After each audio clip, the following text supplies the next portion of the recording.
یہاں سے آگے چلیں گے اور بات کریں گے. ہمارے ساتھ اس وقت ٹیلی فون لائن پر ہیں جی ارشاد انصاری صاحب. جی انصاری صاحب السلام علیکم ورحمۃ اللہ.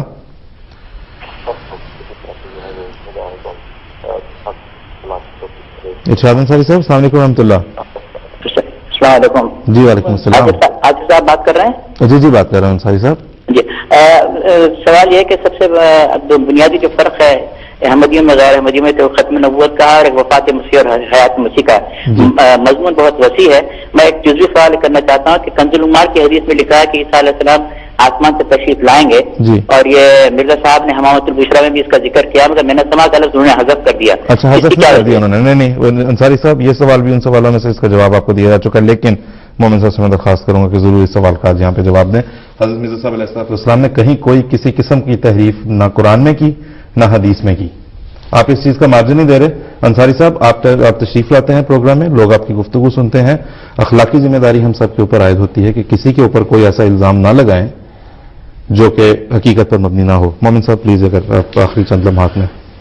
حضرت مسیح علیہ السلام کا پہلا عقیدہ وہی تھا جو عام طور پہ امت میں رائج تھا کہ حضرت عیسیٰ علیہ السلام زندہ ہیں اور وہ آئیں گے جی.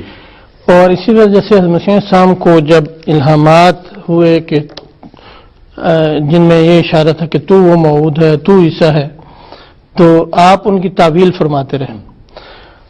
اور شروع میں یہ مسلسل کافی عرصے تک آپ فرماتے رہے.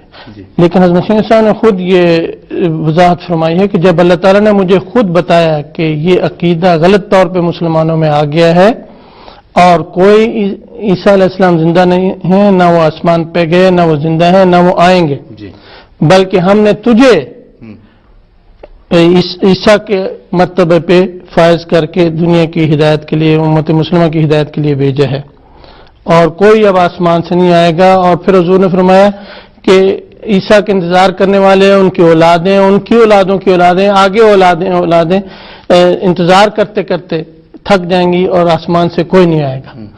تو نبی خدا تعالیٰ کی وحی کا تابع ہوتا ہے. آپ رسول اللہ صلی اللہ علیہ وسلم کے بارے میں بھی میں پہلے بھی ایک بار عرض کر چکا ہوں. نبی کریم صلی اللہ علیہ وسلم دیکھیں جن امور کے بارے میں نبی کریم صلی اللہ علیہ وسلم پہ واضح وحی نہیں ہوتی تھی ان امور کے بارے میں وہ اہل کتاب کی طرز پہ عمل کرتے تھے. آپ نبی کریم صلی اللہ علیہ وسلم بیت المقدس کی طرف شروع میں نمازیں پڑھتے رہے سارا عرصہ مکہ کا, اور اس کے بعد 17 ماہ تک مدینے میں بھی. پھر اللہ تعالیٰ نے آپ کو جب حکم فرمایا تو کعبہ کی طرف ہوئے. اسی طرح جب حضرت مسیح السلام کی اللہ تعالیٰ نے تصریح فرما دی اور بتایا کہ یہ عقیدہ حیات مسیح کا غلط ہے تو آپ نے اپنے عقیدہ کو درست کر لیا. تو آپ